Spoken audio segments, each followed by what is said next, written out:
continue to make dependency his agenda. As Republicans, we're going to make responsibility our agenda.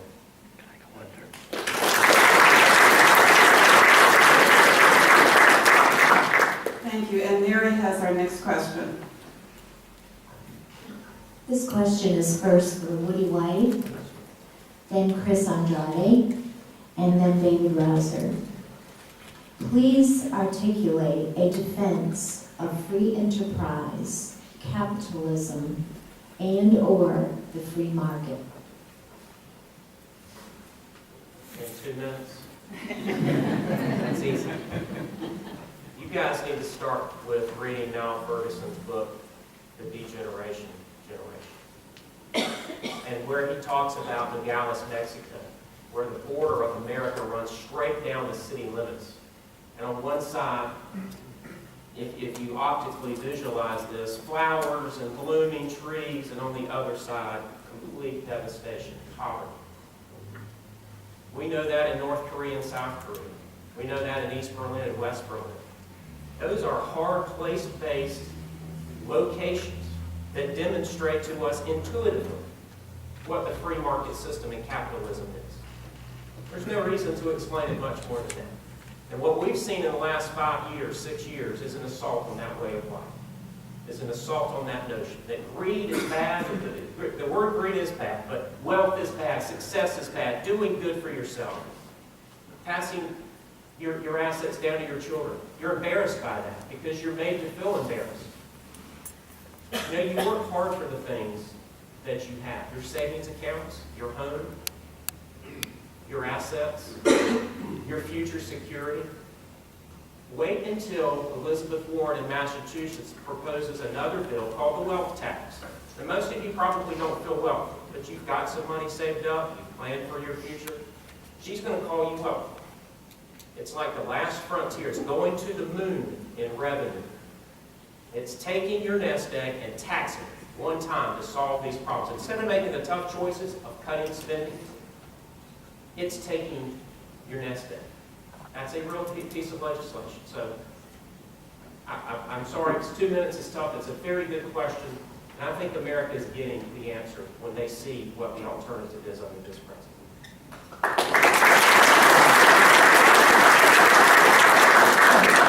And now Chris Andrade. Capitalism simply is winners and losers. If you work hard, you strive, you take legitimate risk that's legal, and you succeed, you win. If you don't try, you lose. But now we're looking at a system where the government tells us it's got to be fair. But on the same token, when they repealed Glass-Steagall, President Clinton, that separated investment banking from regular banking so that the investment bankers used to put their own money in and make their risk, and if they lost their money. Now they were gambling with the people's money and their pensions and their 401k. And then when they gamble and lose, you're left holding the bag, and they bail them out. That's not capitalism.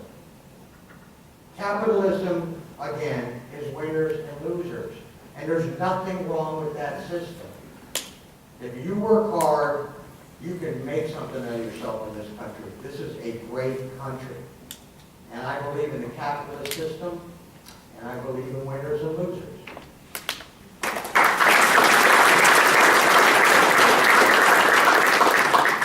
And now David Rouser. Free enterprise is a moral and spiritual issue to me. And let me explain why. I believe that God has endowed every individual with talents and opportunity, if in fact they have the opportunity to grow and develop those talents. The greatness of free enterprise is that it enables an individual to grow. If he works hard, works smart, studies, does the right things, you create great things. Not only do you develop as an individual, have the freedom to develop as an individual and develop your skill set, when you're working for your own interests, that ugly word self-interest, guess what? It enables you to generate wealth. which enables you to hire people, which enables a productive and effective society that lifts all boats.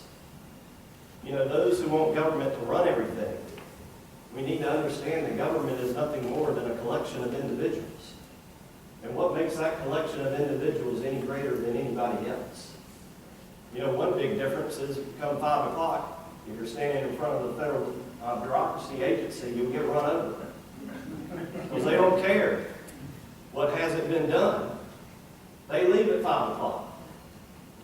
That's the greatness of free enterprise, is you have individuals who are working to make a profit, who are working in their self-interest. And because they're doing that, you have a tremendous amount of competition. And guess what? You get the very best product at the lowest possible price. That's what free enterprise is about. That's what makes America great. That's why we have wealth in this country that no other country has. And that's why we are a beacon of hope and freedom. And will be even more so when we get this president out of the White House.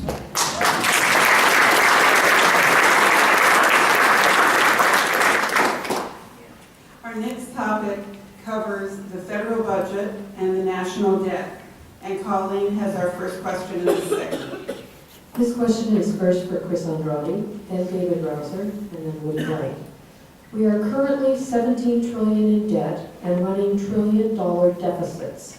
What would your approach be to this enormous problem? Thank you, Colleen. It appears to be an enormous problem. And to put it in layman's perspective, this country right now is a family earning $28,000 a year, spending $38,000 a year, with a $150,000 credit card bill. Now, how do you get out from under that as a family? Well, the first thing you do is start living under your income at $28,000 a year. The next thing you have to do to pay off that credit card is to increase your income. You're going to have to work harder. Now, we can't really talk about deficit reduction and debt payment until we have a strong economy. If the 25 million underemployed and unemployed people were working today, we'd be bringing in much more tax revenue and going off a baseline of stability. So the jobs have to be there first. And as the new revenue comes in, we live within our means and we start paying off the debt. That's the only way out. It's not insurmountable. We had a huge debt after World War II, but we've got to do the right thing and live within our means, bring in more revenue, and pay off our debt.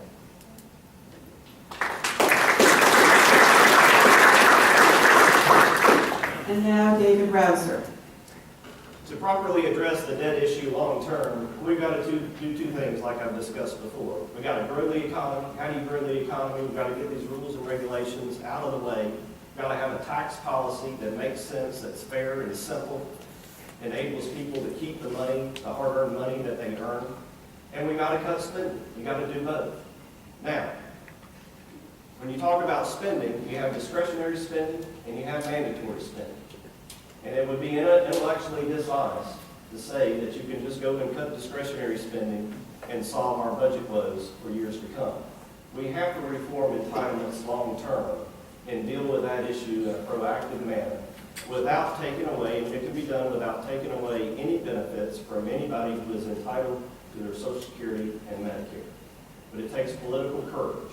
One of the things that I'm proud of throughout my career is I have always tackled problems head on.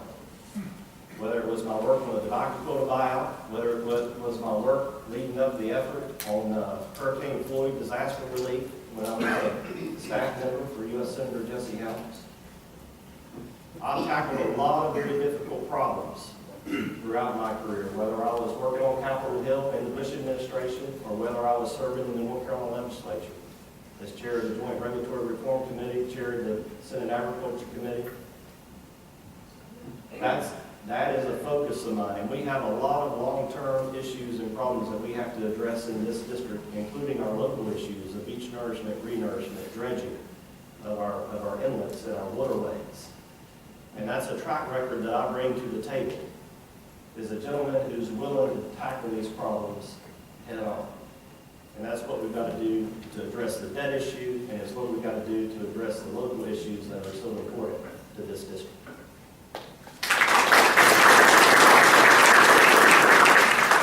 Thank you. Excuse me, your turn. Sorry.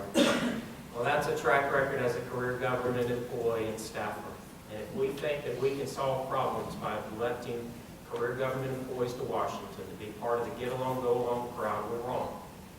I served as a county commissioner in New Hampshire. You know what? That's the lowest position, Rich, on the food chain in government. The lowest one. We're told all the time, well, we got to do this, we got to do that, we got to do the other thing, because the federal government tells us we have to. You should see the budget. It's remarkable. It's called unfunded mandates. We need people in Congress that get it, that run businesses, that have served on the local level, in county government, or wherever, that can push back and say, whoa, wait a minute. Does this fit within our priorities?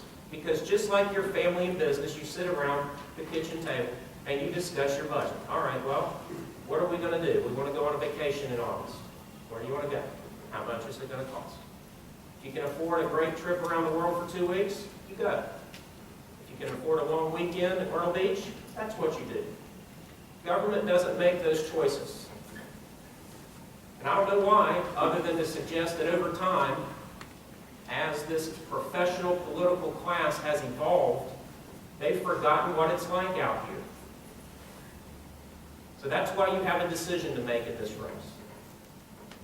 We need more people from the real world making policy choices for us in Washington, D.C. And I'll make a prediction to you. This November, there are going to be a lot of people with like mind elected to the Senate and the House. And they're going to go there with that moniker in mind. We run our business this way, we run our household this way, and we're rolling up our sleeves, and we need to start running our country this way.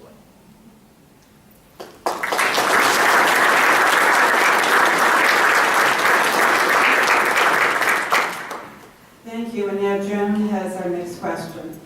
This question is first for David Rouser, then Woody White, and then Chris Andrade. The CBO projects that Social Security and Medicare will be broke in less than 20 years. What specifically would you propose to reform these and other entitlement programs? That's a very good question, and it's one that I'm not sure anybody has a specific answer to because it's complicated. The fact of the matter is, though, we've got to tackle it head on. Now, I firmly believe, based on what I do know, that we can fully fund beneficiaries of Social Security and Medicare that are entitled to that payment. But certainly my generation and those that come after me, there have to be modifications to the program if it's going to be sustainable long term. And I think one of the things that we need to do, and I think one of the things that all elected officials need to do a better job of, is having an honest discussion with the American people about exactly what the problems are. I would guarantee you that few Americans, if any, hardly know that either program is set to go bankrupt and when it's set to go bankrupt. You know, there's always a lot of talk about it, but every day that passes, people say, well, you know, nothing's happened, everything must be fine. But the reality is we do have to face the truth, and we have to address it. So one of the things that I think we should do is all across this country, pull people together, lay out exactly what the facts are, and get as many ideas on the table as possible to see how we can address the programs long term to keep them solid and to keep our promise to those Americans who have paid into Social Security and Medicare like we all have. Thank you.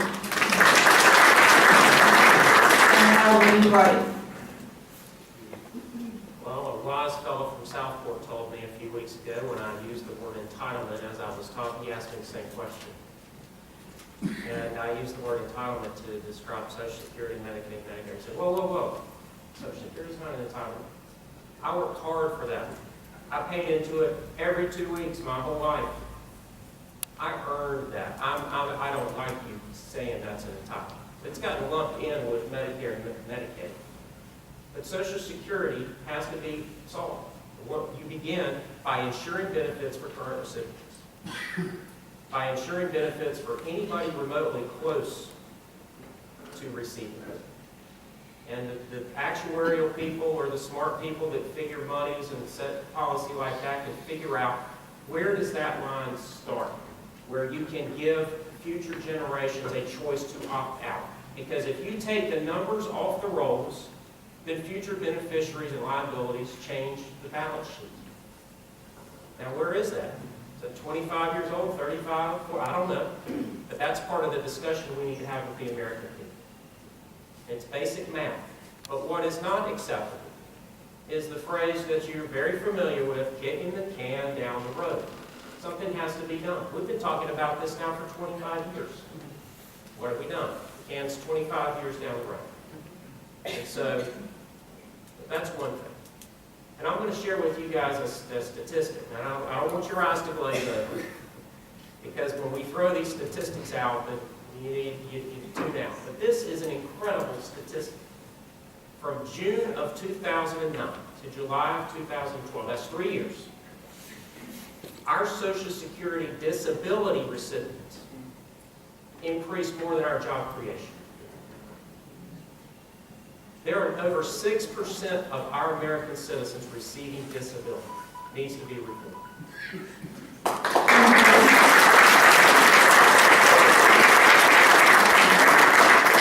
And now Chris Andrade. When Social Security first started, there were 66 workers for every recipient. The population is aged since the 1930s. And we're having longer lifespan. I go back to the 25 million underemployed and unemployed. We need to bring that tax base up for Social Security and Medicare to stabilize the system. And in 20 years, the new recipients will know that due to technology and expanded age, that their entitlement is going to be different. Right now, we have to guarantee for the people that paid into it, for at least the next 20 years, that they will receive their benefit. And in the out years of those 20 years, not only shore up Social Security, but incentivize personal savings, so that people have a bigger stake in their retirement income because of their longer lifespan. Because you have to honor the trust. I'm a veteran. And right now they're chipping away at veterans' benefits like crazy. You have to honor the trust of the people that paid into the system. And if we're honest with the American people and say the future retiring workforce in 20 years will get a fair Social Security plan, fair Medicare, but it's going to be different, I think they'll understand that because of technology and life expansion in the out years of, people can live to 120 years. So we have to make those adjustments for our great medical care and people living longer, and I'm glad that they are. But we have to adjust the system. Thank you. Immigration is the subject of the next questions, and we'll start with Mary. This question is first for Woody White, then Chris Andrade, and then David Rouser. What is the difference between a pathway to citizenship and amnesty? Well, the difference, first off, between candidates is one of them supports a pathway to citizenship and amnesty, Mr. Rouser, and one of them doesn't. He lobbied for it. He admitted to doing that on WECT in 2 debates in April of 2012, and that's what he supported. When he worked as a staffer and got done doing the Inside the Beltway routine, he had options. He went and started lobbying for amnesty. He didn't lobby for stronger border. He didn't lobby for immigration reform that would have expanded the work permit. He lobbied for amnesty. Folks, it's not inhumane to expect people to follow the law. Illegally sneaking into this country is a federal crime. We tried amnesty in 1986. We pardoned 3 million illegal immigrants. You know what message that sent? Oh, you're not going to do anything about it. Let's go on up there.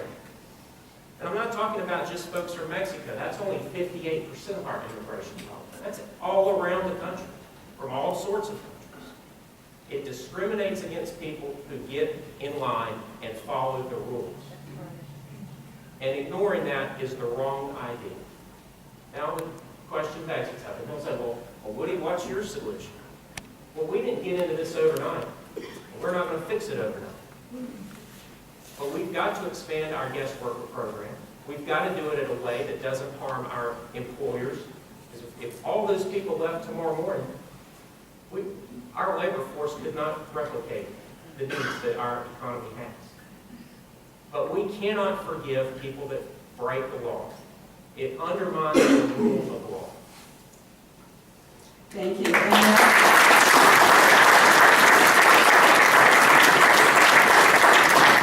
And now, Chris Andrade.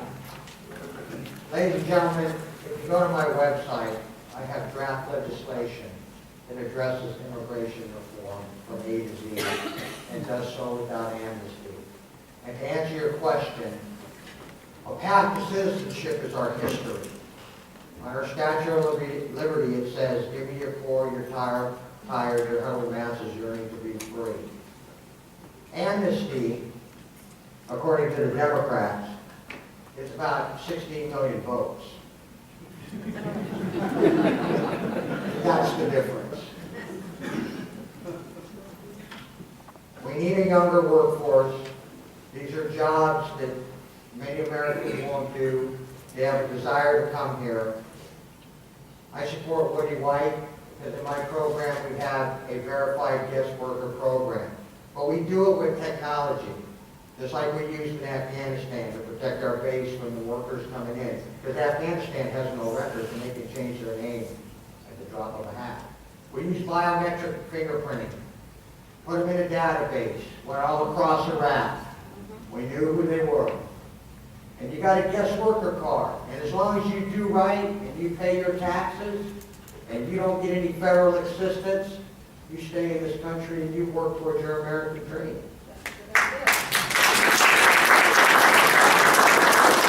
And then it's time for you to become a citizen after 18 months when you haven't broken the law and you've done the right thing. You go to the back of the line for all the people that have applied legally. And they become citizens first.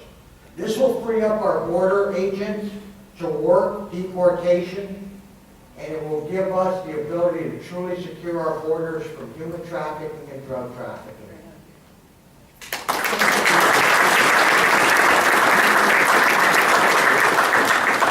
And now, David Rouser. Well, thank you very much. First, my friend takes a pretty great liberty with the truth, as has become consistent with his campaign over the last several months. I've read in the paper quite a few things that are quite a bit out of line. But that being said, let me first state, I do not support amnesty. I will never vote for amnesty. I will never vote for a path to citizenship for anybody who has come here illegally. Period. Let me also say that I don't believe giving anything away to anybody. Period. Whether you're here illegally as a U.S. citizen or whether you came across the border. You know, one of the reasons why we have an immigration problem is called our welfare programs, our giveaway welfare programs. You can track the immigration problem in this country with the Great Society. We want to help fix immigration, let's tackle welfare. We need to do that. Now, let me give you the real history. In 1998, a fellow by the name of Senator Jesse Helms, Senator Paul Coverdell, Senator Thad Cochran introduced a bill in the United States Senate because they had a labor issue in their respective southern states. Their farmers could not get the labor that they needed. Well, later on, after Bush won election in 2001, Republicans gained seats in 2002, Kennedy and others came forward and they said, you know what, this is going to be about the best deal we can get. And so they later signed on. That was back during the day when actually members liked each other and they respected each other, and Republicans and Democrats actually worked together. Now let me finish up by saying that my work on this bill was as a result of farmers who came to me and they sought advice and counsel on the very best possible package that could be included. And I gave them that advice and did the best I could to help them see through that situation. That is very different than a lot of the grants. Thank you, David. And now we'll have a rebuttal. Woody White will have a 30-second rebuttal. I can have the extra 20 seconds that Mr. Rouser had. It's going to take 50 seconds. Folks, the bill in 2007 that he lobbied for was very simple. He granted amnesty. He admitted it twice in the last cycle. It was sponsored primarily by Ted Kennedy and Dianne Feinstein, not Jesse Helms or Elizabeth Dole or anybody else. That's who it was. He had a choice. He could have lobbied to make our borders more secure, or he could use his influence that he gained peddling himself in Washington to line his pockets. That's what he did. He lobbied for amnesty. And saying he would not vote for it is something you should ponder. He supported it. Why wouldn't he support it again? Thank you, Woody. Rebuttal? Yes. 30 seconds, please. I would think my opponent would have some idea what it's like to represent a client. Do you agree with all the things that the clients you represent do? Can I answer that question, Helen? My friend is a criminal, my friend is a criminal Yes, defense 6 seconds attorney. remaining. You have 5 seconds to answer that. It's a yes or no question. I'm going to ask to suspend that rule and say this in about 20 seconds. This guarantees the right to an attorney. In 1791, our founding fathers secured that right for us because the English crown was treading on our civil liberties. And I swore an oath to uphold it. There's nothing in this document that gives you a right to a lobbyist. Lobbyists choose who they represent, folks. The lawyers and right to counsel and the right to a jury trial is guaranteed by our founding fathers. I'm very proud of the work I've done.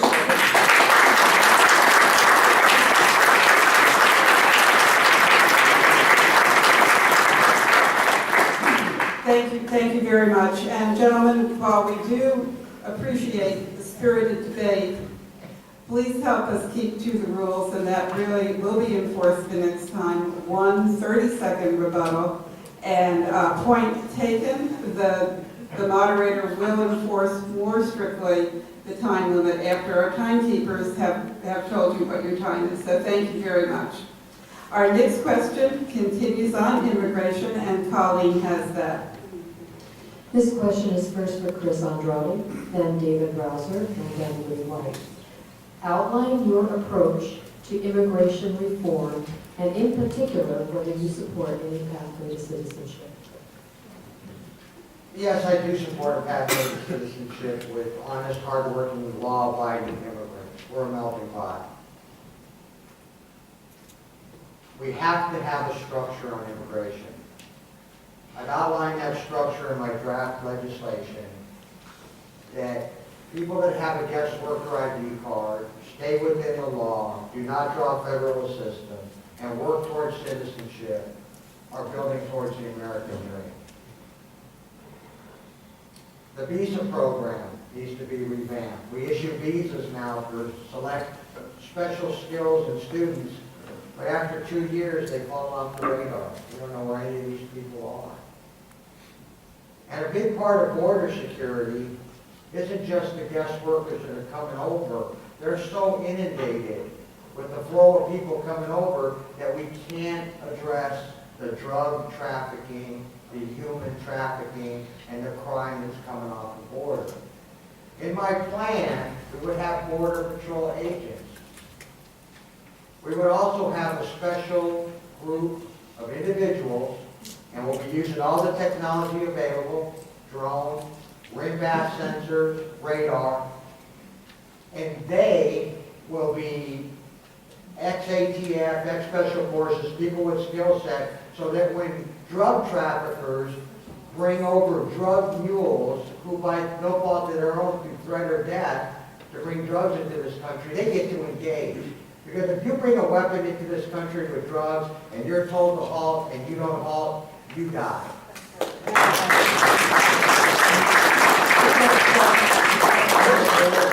And we got a border also on each ocean, so we got to put a focus there.